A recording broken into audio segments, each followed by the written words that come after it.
I'm Ellen Eddy. I'm in my studio today and I'm going to show you how to make dragonflies fly.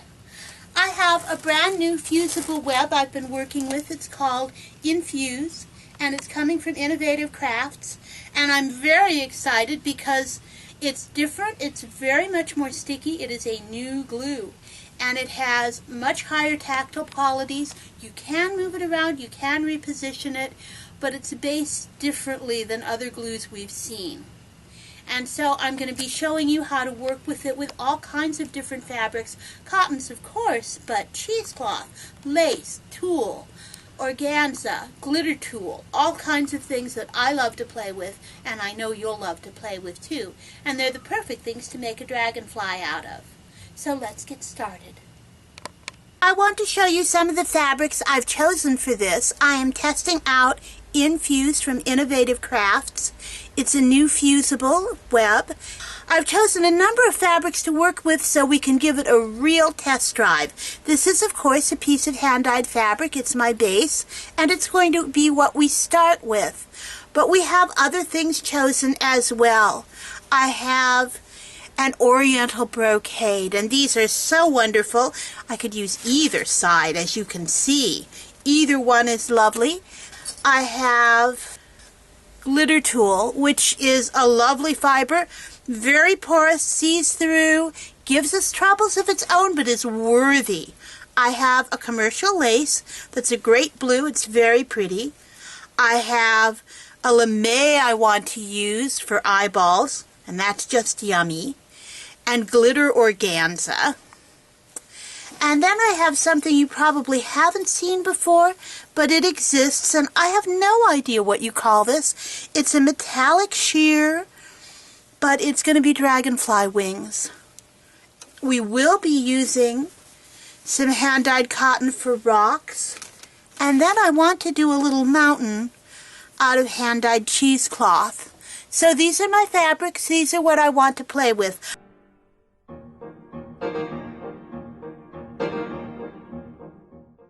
This is Infuse. This is this new craft fuse that I'm working with. It's from Innovative Crafts. It is a very different stick-on, and we're going to find every time you change stabilizers, you change different tools you're working with, that there's a shift in what it lets you do and a shift in how you approach it.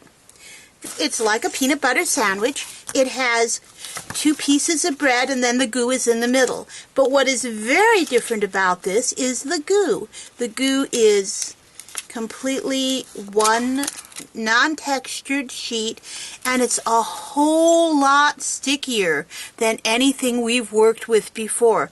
So we're going to use a couple of tools to make our lives work better.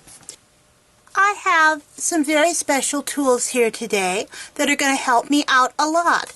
These are Teflon coated scissors. These are by Havel, and they're very sharp, very useful, very cool, and I was very excited when I found them because they have a tendency to stick on things less. And I was afraid they would be a hard thing to find, but when I went shopping, I found there were other Teflon scissors as well. I'm going to start by cutting some smaller pieces, and I'm cutting it as it is in its three-piece component. I know there are some things I don't need a whole lot of, and I'm best off having smaller pieces to work with. I'm going to start with my moon. I know my moon is going to want to be a circle, so we're going to want to start with a square. I'm going to peel off my starting paper. Of course, the sticky side is going to be the side that has a slightly yellow film to it. Here is my angelina fiber all ready for this. I'm going to place that right on there, pat down. I'm going to want to avoid cutting where there is bare space because this is a much more sticky stabilizer. And my scissors are going to help me with that. One way I can avoid that is by using my release paper left over from where I was done and using it as my cutting line. And that paper helps me to avoid that. And a perfect moon it is, and it's waiting for me. But there are some other things I want to prepare before I put it on. A little bit of mist in front of that moon, and because my fiber has all of that pretty orange in it, I can put hot pink against that. That'll be lovely. Now this time that's where my film is. I'm going to carefully put my shear over that, stick that down,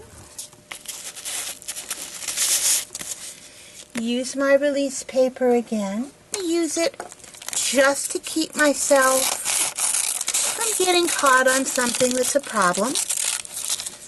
I'm going to cut a lovely little C shape.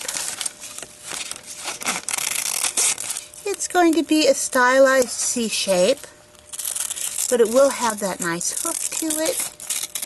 It will taper off to a point, and that's very pretty, and you can see what that's going to do against my moon. I'm very pleased with that. And we're going to take a pin. We're going to use it to help us get to the back of that release paper. We're going to just stick that right in. And look at it. It lifted right up for me. It's behaving very nicely. And I can put that right over my moon, down like that, and it is so lovely. I'd also like a piece of water. Look at that lace for that. Isn't that marvelous? I'm just going to cut a little bit, and the nice thing about one shape is it will suggest another shape. This is a little more dense. It's going to be a little easier to function with. We're going to put that onto our release paper, or to our fusible. And then I'm going to cut some simple S shapes. And S shapes and C shapes will form very nice bits of water for us.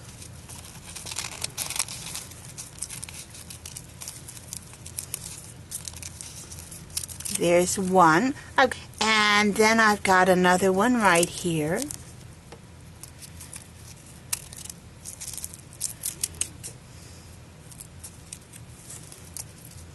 Again, I would like that more gracious. We've been doing S shapes. I'm going to continue with that with this blue lame. This one is, I think, polyester. There are ones that are metallic. Hard to know. For our purposes, it really doesn't matter. It really won't make a difference. We're just going to cut a yummy shape with it, or two, or three. And we're going to help make that into a very gentle pond for our dragonfly to fly over. And we're going to take those different segments and place them down bit by bit. That peeled right off. There's one segment. Now let's intersperse our lace so we have our lacy bits, and then we have our shiny bits.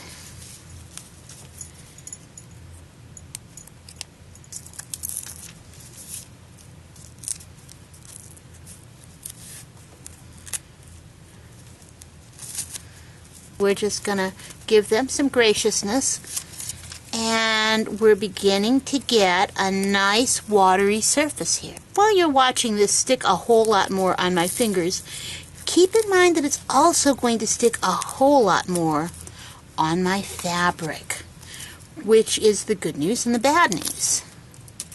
There we are. I like that swooping feeling, and I like the feeling against it. I've left myself room down here for my rocks, and I'd like a little mountain, and I'm going to make that next. Hand-dyed cheesecloth is a wonderful shear. I dye it myself. I love it dearly because it is cotton. It does a beautiful job of dyeing, and it also responds like cotton when we iron it. So when I go to put that on my piece of fabric, I've got a great piece of cotton that's going to act like that cotton, be like cotton, iron like cotton, sew like cotton, but it's sheer. Now, how good is that? And we're just going to cut a gentle mountain shape. And I don't mind if the bottom is kind of raggedy, because bottoms are. Extra ironing has taken the sheen off of that. It's made it nice and smooth, and you can see that it is all ready to stitch. This is our background. It's ready to go. We've got our moon, we have our water, we have a great little mountain and some rocks. All of that is ready. Now I want to make my dragonfly, but my dragonfly is going to take a lot of stitching, so I'm going to do it on a separate piece of cotton. And I had some glue that stuck too. And it's a different release process here. What I'm using is a bounce sheet.